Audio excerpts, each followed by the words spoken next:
Hi friends, welcome to Kumari Aras family. இன்னைக்கு 3ஆம் நாள் பிபிஎஸ்காரவங்களுக்கு சாப்பாடு என்னது கொடுக்கேன் அப்படின்ட்டு பார்த்துடலாம். காலையிலே நேரம் இன்னும் விடியலை. மணி 5 மணி ஆயிடுச்சு. எப்போவுமே 5 மணி தாண்டிடுச்சு.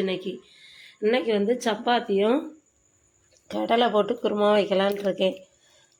நேற்று என்னாச்சு அப்படின்னா குருமா அந்த கடலை நனைய கூட கொஞ்சம் லைட்டாகவே ஆயிடுச்சு. சரி, கடலை நனைஞ்சிக்கிட்டு இருக்கட்டும். இந்த பக்கம் உளுந்து நேற்று ஊற வச்சுருந்தேன்ல, அந்த உளுந்தை ஃப்ரிட்ஜில் எடுத்து வச்சுருந்தேன். அது இருக்குது. நம்ம வடை போட்டுக்கலாம். மாதிரி குருமாவுக்கு தேவையான பீன்ஸு, கொஞ்சம் கேரட்டு, தக்காளி எடுத்து வச்சுருக்கேன். இன்னும் உருளைக்கிழங்கு எடுத்து வச்சு அதையும் நம்ம குருமாவுக்கு ரெடி பண்ணணும். மறுபடியும் தேங்காய் அரைச்சி ஊற்றி நம்ம வைக்க வேண்டியதான். அதுக்கு பிறகு அந்த சப்பாத்திக்கு மாவு பிசையணும். நேற்று மாவு திரிச்சிட்டு வந்துட்டாங்க. நான் என்ன அதை தட்டி ஆறையும் வைக்கலை. அப்புறம் கொஞ்சம் மஞ்சள் தூளும் அதையும் திரிச்சிட்டு வந்துட்டாங்க. அது அந்த டப்பாவில் இருக்குது. ஏன்னா நம்ம மாவை பிசைஞ்சு வச்சுட்டுச்சிட்டோம் அப்படின்னா நல்லா கொஞ்சம் மெதுவாக இருக்குமா, அதுக்காக தான். அது மாதிரி பாத்திரம்லாம் இருக்குது. ஏன்னா ஒவ்வொரு வேலையாக நம்ம செய்ய ஆரம்பிக்கலாம். இந்த பக்கம் குக்கரில் காய்கறிலாம் போட்டு குருமாவுக்கு வேக வச்சுருக்கிறேன். அதாவது உருளைக்கிழங்கு, கேரட், பீன்ஸு, மாதிரி கொண்டக்கடலை, பட்டாணி, கொண்டக்கடலை, மறுபடியும் தக்காளி, பல்லாரி எல்லாமே போட்டு வேக வச்சுருக்கேன். கொஞ்சம் உப்புலாம் போட்டிருக்கேன். இந்த பக்கம் வடை சுட்டுக்கிட்டுருக்கேன். மாவு உடனே ஆட்டிட்டு வடை சுட்டுக்கிட்டுருக்கேன். 4 நாளாக போட்டு எடுத்துருவோம் அப்படின்ட்டு அதனால் அதை சுட்டு எடுத்துக்கிட்டு இருக்கேன்.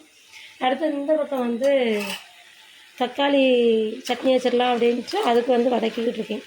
அப்போது இந்த வேலை முடிஞ்சிடும். இனிமேல் குருமாவுக்கு தேங்காய் மட்டும் அரைச்சி ஊற்றி அதை கொதிக்க வச்சுட்டேன் அப்படின்னா அந்த வேலையும் முடிஞ்சிடும். அதுக்கு பிறகு சப்பாத்தி பண்ணணும். ஏதாவது ஒரு ஸ்வீட் செய்ய முடிஞ்சுன்னா, நேற்று கேசரி செஞ்ச மாதிரி நேரம் கேசரி செய்ய முடிஞ்சாலும் செஞ்சிடலாம். சரி, பார்க்கலாம். ஏன்னா சப்பாத்தி நிறைய போட வேண்டியது இருக்கா. பார்ப்போம். நேரமும் நல்லா விடிஞ்சு வந்துடுச்சு. நான் இந்த உளுந்த வடையும் எடுத்துட்டு அதுக்கு பிறகு பார்க்கலாம்.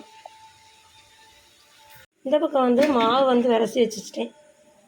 இதில் இருக்குது. என்ன மாவு நம்ம சப்பாத்தி போட மட்டும்தான் செய்யணும். இதெல்லாம் வேலை முடிச்சிட்டா அந்த இடம் ஃப்ரீ ஆயிரும். 2 அடுப்பில் கல் வச்சு அந்தளவு படப்படன்னு நம்ம எடுத்துடலாம். அதுக்காக தான் இங்கே சப்பாத்திலாம் போட்டாச்சு. சப்பாத்தி அவங்களுக்கும் கொடுத்து விட்டுட்டேன். அதாவது நெய், குருமா எல்லாமே வச்சுருந்தா அந்தளவு எல்லாமே வச்சு நெய் கொடுத்து விட்டாச்சு.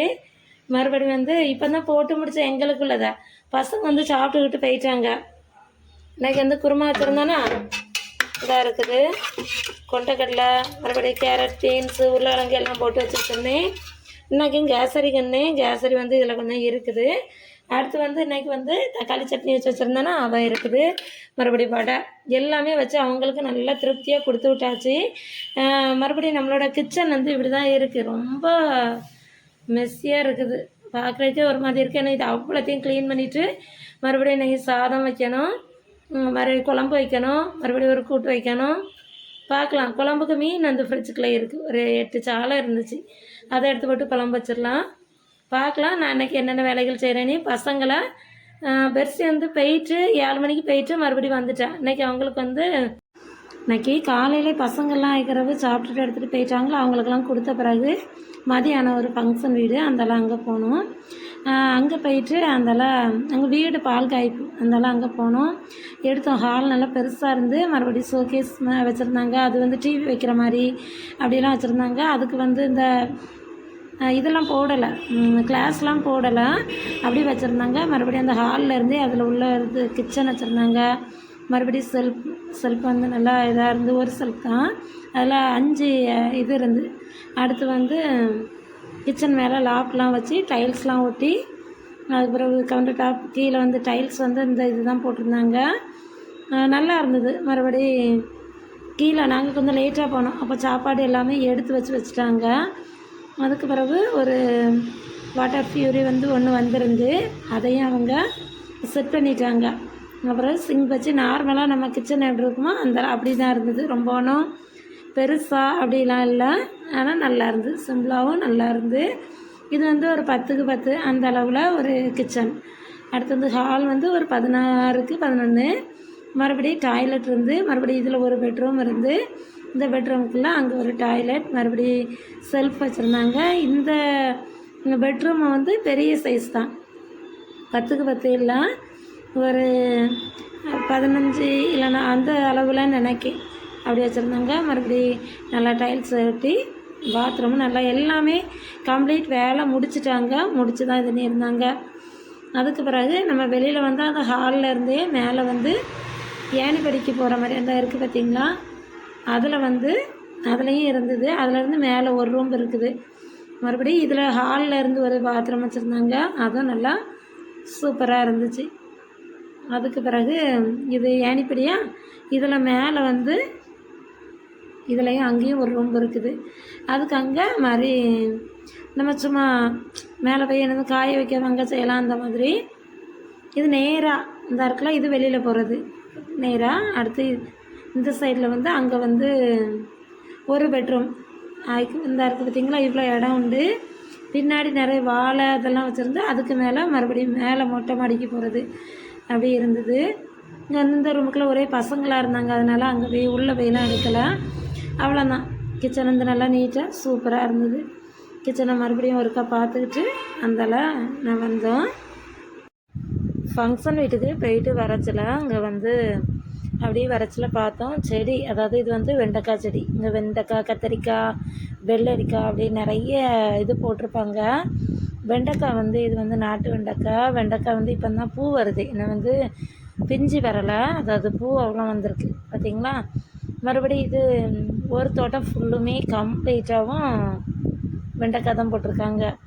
அப்படி சில இடத்துல வெண்டைக்காய், கத்திரிக்காய் கிடக்கிற மாதிரி அந்த நம்ம பட்டர் பீன்ஸ் அப்படி சொல்லணும்ல, அதெல்லாம் போட்டிருப்பாங்க. அப்படியே நாங்கள் பார்த்துட்டு வர்ற வழியில் இது சுசீந்திரம் கோயில், அதாவது நாங்கள் அந்த பாதைக்கு வந்தோம். அதில் சரி எப்போவுமே அப்படி தான் வருவோம் போவோம், அதனால் ஒரு நாள் நான் அப்படி வீடியோ எடுத்ததில்லை. சரி எடுப்போன்னு எடுத்தேன். அது தேர் வந்து அலங்காரம் பண்ணி வச்சுருந்து திருவிழா இருக்கும் அப்படின்னு சொல்லி நினைக்கிறேன். அதனால் அது பண்ணி வச்சுருந்து அதையும் அந்தால பார்த்துட்டு அப்படியே நாங்கள் வீட்டுக்கு வந்துட்டோம். நாங்கள் ஃபங்க்ஷன் வீட்டுக்கெலாம் போயிட்டு வந்துட்டோம். போயிட்டு பசங்க வந்து அதுக்கப்புறம் சர்ச்சைக்கு போயிட்டு வந்தாங்க. பாத்திரம் எல்லாத்தையுமே கொடுத்து விட்டுட்டாங்க. அவங்க அழகாக கழுவி எல்லாத்தையுமே கொடுத்து விட்டுட்டாங்க. பாஸ்டருக்குள்ளே தான் இருக்குது, டைரக்டர் மார்க்கு கொடுத்த பாத்திரங்கள்லாம் இருக்குது. மறுபடியும் வந்து கிச்சன் வந்து இப்படி தான் இருக்குது. காலையில் வேலைலாம் வச்சுருந்தேன்னா அதுக்கு பிறகு அதில் வந்து ஒரு 2 மணி இட்லி வந்து வச்சேன். பெர்லினுக்கு ஒரே பல்லு வலி, அதனால் சரி நம்ம அவளுக்கு ஏதாவது வயிற்றுக்கு கொடுக்கணும், ஹாஸ்பிட்டலுக்கும் கூட்டிகிட்டு போனோம். அதனால் சரின்ட்டு அவளுக்கு அதை அவிச்சேன். அப்படின்னா 2 சாப்பிடுவாளே அப்படின்ட்டு. இந்த பக்கம் மதியானம் வந்து லன்ச் வந்து வைக்கல, ஃபங்க்ஷன் வீட்டில் சாப்பிட்டதுனால இன்னும் நைட்டுக்கு தானே அப்படின்ட்டு இட்லியை வச்சேன். அது என்னென்னா இட்லியை வச்சு சட்னி வச்சு வச்சுருக்கேன். இந்த பாத்திரத்தில் சட்னி இருக்குது கொஞ்சோண்டு. ஏன்னா வந்து இது வந்து இட்லி வச்சு வச்சுருக்கேன். இந்த பக்கம் வந்து கொஞ்சம் காலையில் கொஞ்சம் ஆப்பத்துக்கு வந்து நனைய வச்சுருந்தேன். ஏன்னா ஆப்பத்தை சுற்றுவோம் அப்படின்னு. ஏன்னா அவங்களுக்கு வந்து நாளைக்கு ஆப்பம் கொடுக்கலாம் அப்படின்னு நினச்சிருக்கேன். இந்த பக்கம் பார்த்திங்களா நிறைய பாத்திரம் இருக்குது. இங்கே கொஞ்சம் பாத்திரம் இப்போ தான் கழுவி வச்சேன். ஏன்னா அவளை ஹாஸ்பிட்டல் கூட்டிகிட்டு போனால் நல்லா புறப்பட்டுருக்கேன். அது வரைக்கும் கொஞ்சம் கிரைண்டர் ஆடட்டும் அப்படின்ட்டு போட்டிருக்கேன். பாத்திரம்னா டெய்லி நம்ம இப்போ 3 நாளாக சாப்பாடு கொடுத்துக்கிட்டு இருக்கோமா, அந்த பாத்திரங்கள் வந்து வரதான் செய்யும். அதனால் வந்துடுச்சு. இது அவ்வளோத்தையும் நான் கழுவி எடுத்து வச்சுட்டு மாவையும் கலக்கி எடுத்து வச்சுட்டு கொஞ்சம் பட்டாணிலாம் ஊற போடணும். நாளைக்கு காலையில் டிஃபனுக்கு எல்லாத்தையும் ஊற போட்டுட்டு அதுக்கு பிறகு நம்ம பார்க்கலாம் நம்மளோட வேலைங்களை. நான் இவங்க வந்தோடனே அடுத்து கூட்டிகிட்டு போகணும் அப்படின்ட்டு இருக்கேன். இந்த பக்கம் வந்து கிரைண்டரில் ஆப்பத்துக்கு தானே ஆட்டிகிட்டு இருக்கேன்னு இன்னும் கொஞ்சம் ஆட்டி வந்துட்டுருக்கு. நல்லா ஆடட்டும், ஏன்னா நல்லா மைய ஆகணும்னா தேங்காய் எல்லாமே போட்டாச்சு. நல்லா ஆடிக்கிட்டு இருக்கு. பாத்திரம் நிறையா இருக்குது. ஆனால் பூசன்னா சீக்கிரம் பூசிட்டு நான் அவளை ஹாஸ்பிட்டல் கூட்டிகிட்டு போனேன். இல்லைன்னா இது அவ்வளோத்தையும் பூசிட்டு மறுபடியும் பார்க்கலாம். அவங்க வந்து வேலைக்கும் போகணும். சரி பார்ப்போம் எப்படின்ட்டு.